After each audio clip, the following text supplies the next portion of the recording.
Olá pessoal, tudo bem com vocês? Vamos lá dar início ao nosso vídeo macro, que hoje vai ter uma ação para se ficar de olho para o ano de 2022 inteiro, não só uma ação, mas um setor.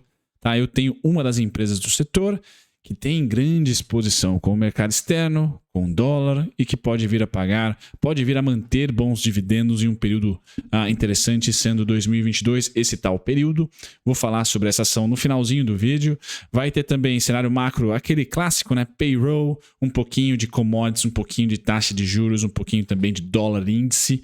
Tá? Vou trazer aqui para vocês tudo isso junto e misturado. Então, aquele vídeo mais longo, onde eu vou comentar um pouquinho aqui sobre a fase e o que eu espero para a Bolsa nessa semana que se inicia no dia 6, tá, pessoal? Dia 6, inclusive, que eu vou estar lá no Traders Club, presencialmente até, falando um pouquinho sobre o mercado junto com o Gui da Conecta. Pois bem, pessoal, passando para o disclaimer, então na descrição você vai ter o link desse vídeo mesmo aqui completo, porque é o cenário macro atualizado, mas tem também agenda dividendos, pagamento com um PDFzinho, tá? O pessoal da Levante cria todo mês pra gente, já disparo para vocês com as empresas que pagam, alguns comentários ali a colar sobre cada uma delas, e também vai ter a agenda database das empresas que pagam, que tem data corte aí em dezembro. Isso eu faço quase que diariamente e vou atualizando de acordo com o RI das empresas. Então tá bem atualizada essa agenda, já tem Braskem, já tem um monte de empresa Aura, né? Já tem um monte de empresa lá fora do radar. Certo? Feito isso, na descrição e no primeiro comentário fixado, tem o roteiro para você já pular para as coisas que você se interessa, tá? Eu vou sempre editar outro roteiro para vocês. Disclaimer tá na tela. Pessoal, vamos começar com o que mais fez preço na sexta-feira, que vocês estão olhando aí, taxa de desemprego norte-americana, tinha um consenso de 4,20%, tá? 4,50%, veio 4,20%. Então, economia americana chegando no pleno emprego, tá? Lembrem-se, quando nós tivermos dados, a partir de já, né? Mas principalmente para 2022, dados fortes da economia americana tende a trazer queda para a nossa bolsa aqui. Porque quanto mais forte a economia americana no presente estiver, mais rápido e mais hawkish será a política monetária dos Estados Unidos. Então eles já documentaram, já se pronunciaram que vão aumentar a velocidade do tapering, tá? Da diminuição, aumentar a velocidade da diminuição da compra de títulos. Eu vou falar sobre isso já. Aqui o aplicativo do TC, né, do TC Mover. Então, esse dado veio às 10h30, tá? Depois, também às 10h30, o payroll saiu, tá? Onde a criação de empregos norte-americana foi 210 mil somente, contra um consenso de 550. Então, se vocês olharem, eu vou trazer o gráfico do mini índice às 10h30, eu falei isso na live de sexta-feira, o mini índice subiu. Inclusive, vou deixar no card aqui essa live para vocês, que eu comento muito sobre o mini índice. O mini índice subiu muito e eu aproveitei uma comprinha ali, depois eu aproveitei para vender, que eu já vou falar por quê, tá?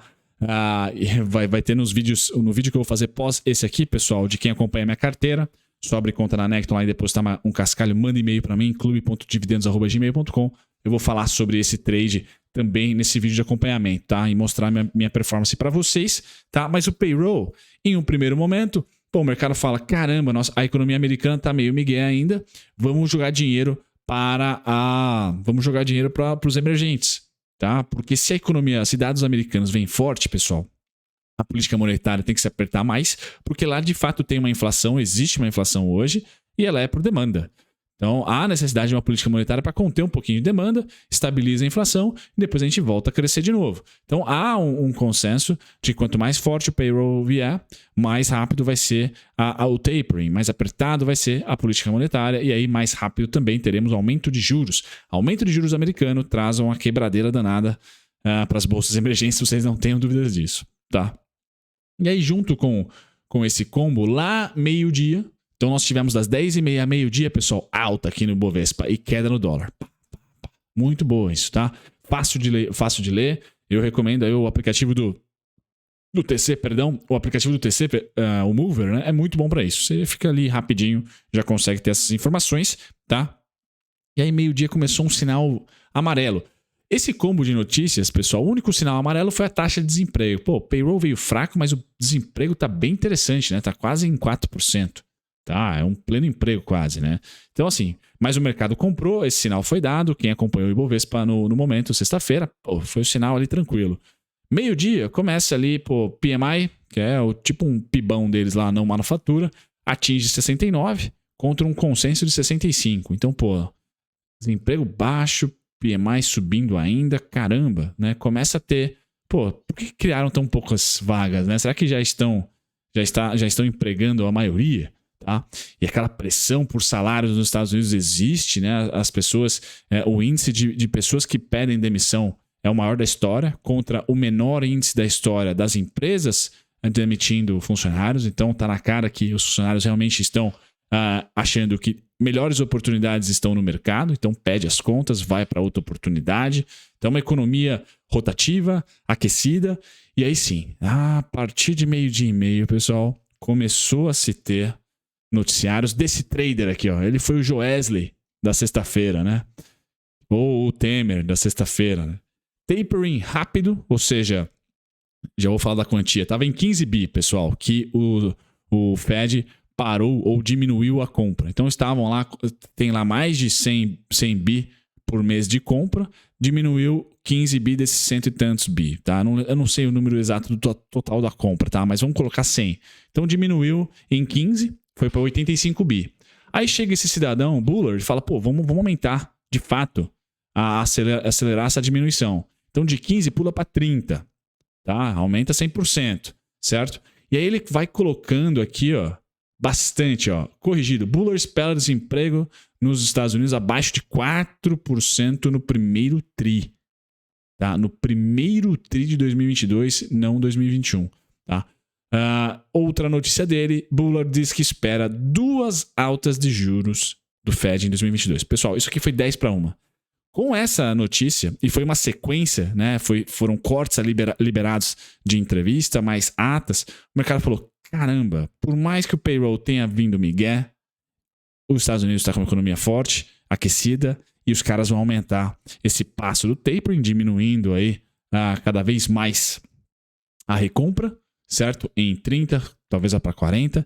E a continha que o mercado fez é o seguinte, estávamos esperando esse término do tapering para julho, mudou para maio, já trouxe quedas, o S&P vinha em queda já.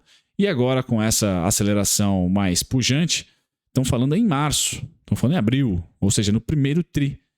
Se esse cara tiver certo, o desemprego abaixo dos 4%, pessoal, vai corroborar, tá, com tudo que ele está falando e que ele falou na sexta-feira. Ele foi o trader, ele foi o cara que fez o dólar subir pra caramba na hora do almoço e o índice cair pra caramba na hora do almoço. Tá? Não só o índice, mas os mercados emergentes como um todo. E o dólar no mundo todo também subiu, pessoal. Por quê? Você subindo a taxa de juros americana, tá? Uma política monetária mais ali austera, hawkish, que nem eles chamam, tá? Você vai trazer muitos dólares lá para os Estados Unidos para renda fixa. Tá? Então isso dá valor para o dólar, fortalece o dólar perante todas as moedas, não só o real. Tá? Mesma coisa que o nosso Banco Central está tentando fazer, e eu explico isso no vídeo que eu vou deixar no card aí, onde eu e o Geminha lá comentamos sobre o fechamento de sexta-feira da semana, né?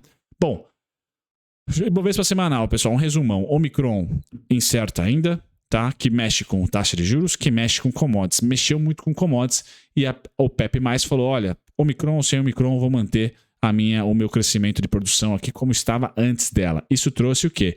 Um estresse, um medo grande das economias fecharem e a produção continuar a mesma. Então, se você tem economias fechando, menos consumo, mas a produção continua a mesma, petróleo caiu para chuchu. Então, aqui o noticiário da OPEP foi ali o grande responsável depois de nós de termos aí os Estados Unidos colocando reservas no mercado, China colocando reservas estratégicas no mercado e países que têm reservas também concordando em colocar as mesmas no mercado. Um excesso de oferta e o Tio Sam ganhou. Lembra que eu comentava com vocês? Eu vou trazer o gráfico do petróleo aqui. Aliás, posso trazer já o gráfico do petróleo, pessoal. Se eu tiver ele fácil aqui, que eu não estou vendo ele neste exato momento. Vamos trazer o gráfico do petróleo, que eu acho que vai ser bem interessante para vocês acompanharem, tá? Deixa eu colocar aqui commodities, petróleo, tá aqui, ó. Bacana, vamos lá, falar sobre ele. Trazer para vocês aqui. Então, pessoal, esse é o gráfico do petróleo, tá? Vocês estão vendo aí, sem eira nem beira, né? A queda. Tá? Eu tinha programado para vocês em 2 etapas essa queda. A primeira até 79,29. Tá? E depois eu faria novos vídeos. Só que aí veio a notícia, veio a Omicron e mais a OPEP mantendo produção. Mesmo com essa incerteza ainda com a Omicron. Tá? Então, a queda foi vertiginosa. Não tivemos reajustes ainda no combustível, o que chateou bastante a gente que acompanha o mercado. Né? A expectativa era de uma deflação aí nos combustíveis. Não veio ainda. Tá? Já fazem aqui da máxima 25 de outubro até a mínima 2 de dezembro. Então já faz aí outubro, novembro e comecinho de dezembro que o petróleo está em queda. Tá? Há expectativa ainda dessa manutenção da queda, que ela fique entre 65 e 79. Vamos ver se há também uma correção aí no preço. Tá? Qual é o problema? O petróleo caiu, só que o dólar está com viés de alta. Tá? E o dólar se fortaleceu, como eu vou mostrar para vocês. Então, não reclamem tanto da Petrobras, porque por mais que o barril tenha ficado mais barato, o câmbio salgou. Tá? Beleza? É isso que eu queria mostrar para vocês. Tá? Esse era o gráfico. Deixa eu voltar aqui para o gráfico dos juros, que vai ser papo de vídeo já já. Tá? Pois bem, esse então é um gráfico do petróleo mais em linha, né? Atualizado. Está em um momento aqui de sobrevenda, então tenho para a semana, pessoal, a expectativa de um petróleo nadando aqui nesses pontos, mas sem direção lateral. Tá? Então não tem uma expectativa de vida fácil para o setor no curtíssimo prazo, porém no curto prazo, com a Omicron não sendo ali uma ameaça para lockdowns, por exemplo, o petróleo deve voltar para os 79,24. Tá? 79,24, ou seja, ano que vem, com o Omicron sendo suave para as economias, petróleo a 79,24 é o preço ali que eu tenho de equilíbrio entre 79 e esse vocês estão vendo aqui 63, que vai ficar oscilando ali, assim espero, tá bom, pessoal? Assim espero que o petróleo então perca a tendência de alta, mas não ganhe baixa, tá? Ganhe uma tendência lateral de uma ação aí de valor, né? Tipo uma Engie da vida, tá? Uma Vivid.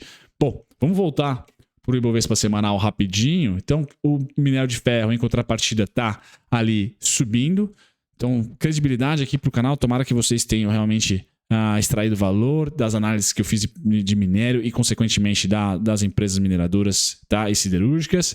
Tá? E tivemos mais uma notícia bacana para o minério de ferro, que foi a China, o governo chinês, dizendo: a gente vai salvar a Evergrande. Sim, eles mandaram muito mal na sua expansão louca, não tiveram ali controle da expansão, mas a gente vai resgatar. Então, tranquilo, vamos dar conta desse probleminha aí de crédito, tá? E de insolvência da Evergrande. Macro nos Estados Unidos, aceleração então do tapering, que é a aceleração da diminuição da recompra, tá? Então a redução de compra salta de 15 bi para 30 bi, tá? Resultados corporativos continuam forte, possível início de taxa de juros então para o primeiro semestre de 2022. Maluco, né? A gente começou com 2023, depois pulou para segundo semestre de 2022 e agora tá, né? Estão especulando já o primeiro, tá? Aqui, pessoal, o macro do Brasil, vamos pular, porque o macro do Brasil vai fazer pouquíssimo preço a partir de agora, já que a gente já tem definido aí o 106 bi, mais ou menos, de furo de teto.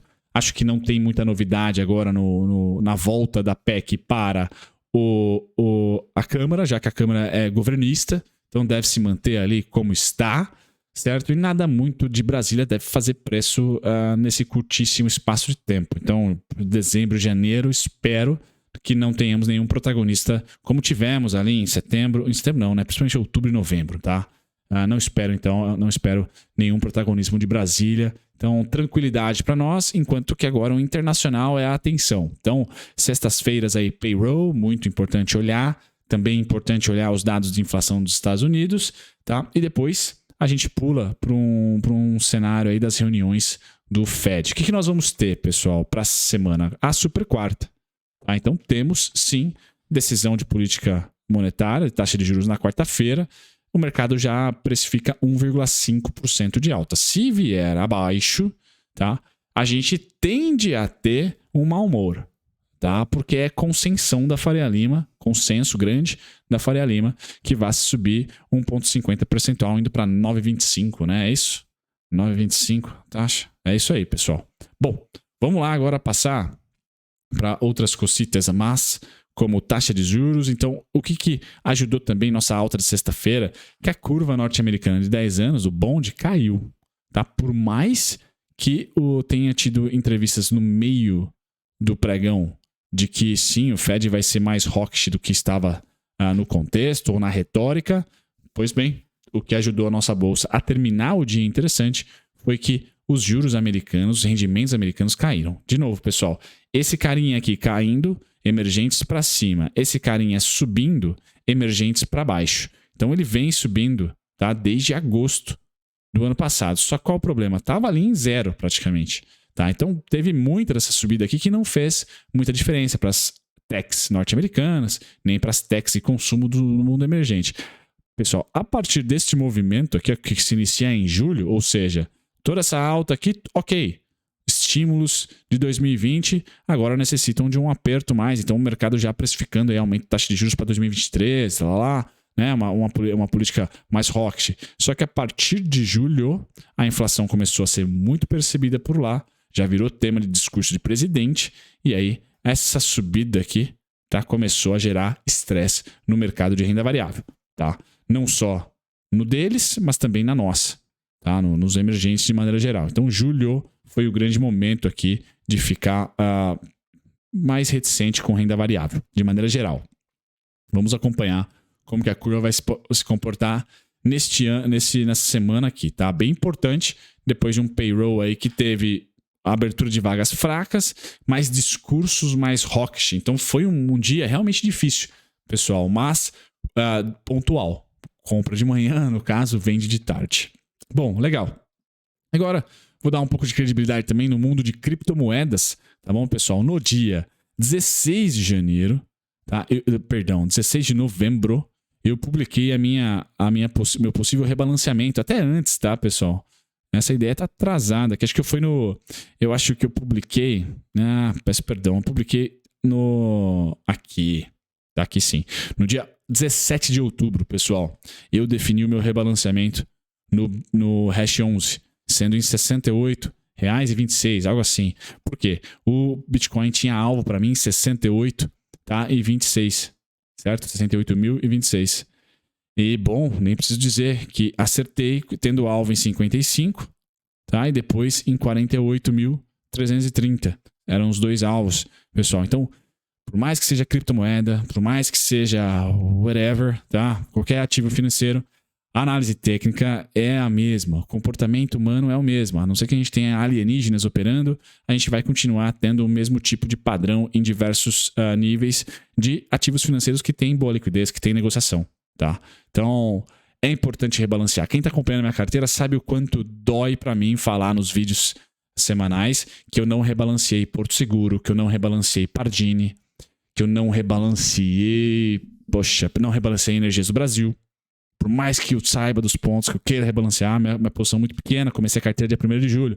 Mas é importantíssimo rebalancear, pessoal. Realmente, o mercado vai remunerar os trabalhadores, é duro, né? Mas os investidores ativos, tá?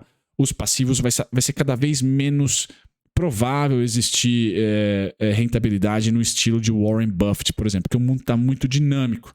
Né? Nas décadas aí de 50, 60, 70, demorava-se 10, 15 anos para se mudar um paradigma, né? Para se mudar uma tecnologia, para se ter uma disrupção. Agora, pessoal, é disrupção todo santo ano, né? Todo santo semestre, de repente. Então, realmente precisa ter um pouquinho mais de agilidade, na minha opinião, tá? Bacana, a gente pula das criptomoedas e do merchan próprio meu aqui para o dólar. Qual que é o comportamento do dólar, pessoal? Ele tá fácil, nunca é simples, mas tá fácil de perceber, tá? O dólar tá subindo de 3,14, é isso? 3,40%, pessoal, tá? Por vez. Então, vamos lá. 3,40% por vez. Uma altinha aqui. Pum. Essa altinha também aqui, ó. Pum, tá? Subiu 1, 2, 3, 4 dias. Caiu durante o quinto e voltou a subir. Então, põe para cá. 5, 7, 15, alvo. Caiu 1, 2 dias e já começou a subir. Então, transfere. Pum, tá? Agora, próximo alvo está em 5, 8 e 17. Subindo aí o dólar, pessoal, entre 3% e 40% a 188 pontos. 184 pontos. Aqui nós tivemos, depois 202 pontos, então passou um pouquinho, né? Aí o mercado já corrige. Eu estou trabalhando com esse tipo de dinâmica para o dólar. Então, bolsa subindo, dólar subindo, pessoal, no curtíssimo e curto prazo. Tá? O dólar, eu já acho que é para o médio prazo, ou seja, 2022 e quiçá 2023, ele deve se manter forte devido a essa política que o Fed deve implantar já no primeiro semestre de 2022. Apostem aí, deixem nos comentários, tá? Dólar para baixo, pessoal, quanto que ele está caindo, né? Ele caiu cerca de 2%, tá? 2,06%, 117 pontos, tá? Então é essa a expectativa que eu tenho, é a máxima aqui, já caiu 100 pontos, mais 17 pontos para baixo, né? Uma expectativa que vem aqui nos 5,612 máximo, tá? O que vai alegrar para mim o dólar no curto prazo? Ele fechar abaixo do 5,638, fechar o dia abaixo do 5,638,5, tá, pessoal? Mas é um patamar muito difícil, por isso que talvez a Petrobras não tenha reajustado a preço, porque simplesmente o petróleo caiu, mas o dólar subiu. Fica difícil, tá? Mini índice agora, pessoal. Meio-dia em ponto, falo com vocês no domingão. O mini índice cumpriu o primeiro alvo, né? O primeiro alvo aí que eu tinha para vocês, que era essa última altinha aqui de novembro, tá? 4,5%, entre 4% e 5%. Pois bem, chegamos lá, tá? 4.740 pontos aqui, né? As outras duas altas que nós tivemos, pessoal, eu já coloco para vocês aqui, tá? Então vejam que ele cumpriu não só o alvo feito em novembro, mas também o alvo feito em outubro e o alvo feito em outubro, né? 2 alvos em outubro e 1 de novembro. Então era uma expectativa, tá? Era um alvo, e eu tinha para vocês, quem me acompanha lá no TC, na Traders Club, na Conecta, eu passo esses pontos toda semana para vocês lá, né? Mais com uma ótica de especulador, de day trade, tá? Então agora, essa semana que se segue é uma semana bem difícil, tá? Eu acho que a gente deve ter um momento mais lateral, mas qual que é meu alvo final, pessoal? Aqui, 111.250.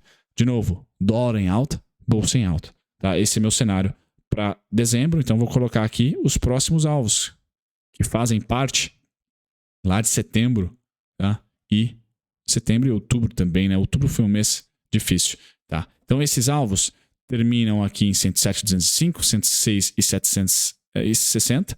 Já batemos lá, acho que vai ter mais uma testada, tá? Em algum momento a gente deve testar mais um pouquinho, tá? Mas considero que a bolsa vai dar mais uma alavancada, mais uma beijada nas esperanças alheias aí, e essa esperança alheia está aqui, ó, em 111.250. Não tenho alvo acima, mantenho esse alvo, tá, pessoal? Mesmo ela mergulhando aqui bem abaixo do 102.915, que é um pontaço para mim, e vai ser suporte para a semana. Tá, então qual que é o estresse máximo? Vou lá pro intraday, pessoal. Qual que é o estresse máximo que eu vejo para o índice, certo? Eu vejo o estresse máximo aqui em 102.915. Se você me perguntar, 102.545. Então vou pôr aqui.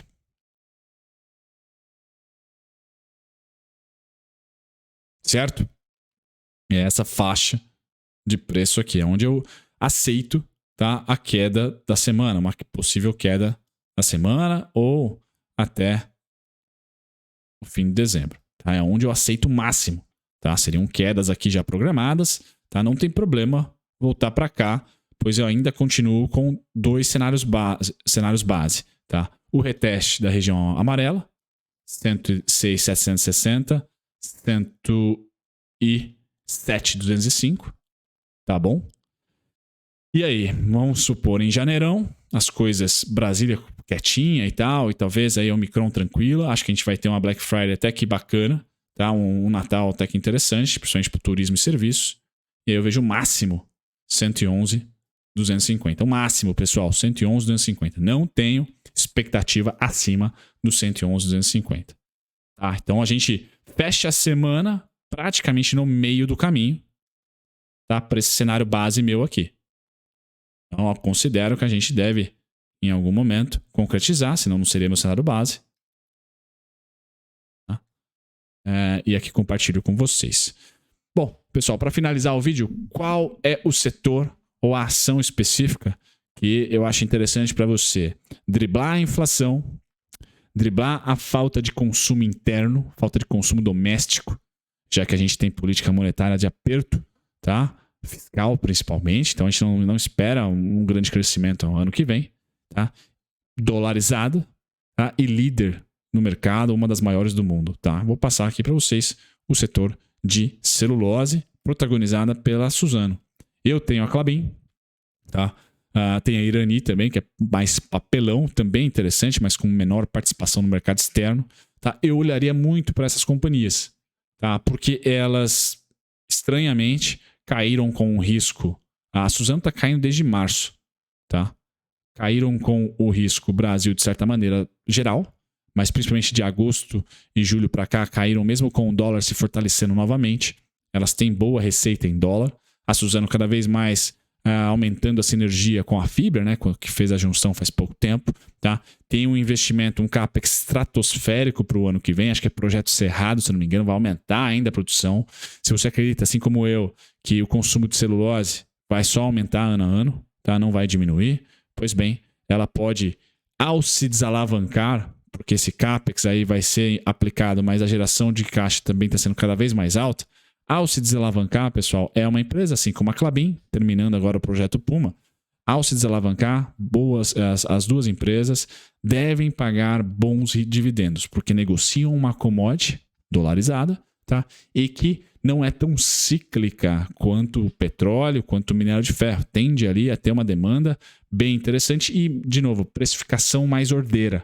Quanto petróleo é cartel, tá? E minério de ferro é China. Então a celulose não é polarizada entre ou produtores específicos ou consumidor específico. Não, ela está pulverizada, tá? Então os preços são mais ali, vamos dizer assim, coerentes com uma commodity, beleza? Então é esse o setor, é essa a companhia que eu falo para vocês. No caso da Suzano, pessoal, eu tenho 51,95 como suporte, mas vou trabalhar com preço teto, por exemplo, 60,52. Tá? Vejo que o mais saudável seria ela arrefecer um pouquinho, tá? Porque o período é interessante para consumo, rush natalino, então acho que o fluxo financeiro vai para as ações que caíram muito mais do que ela, como Via, Magalu, né? Tecnologia, cash.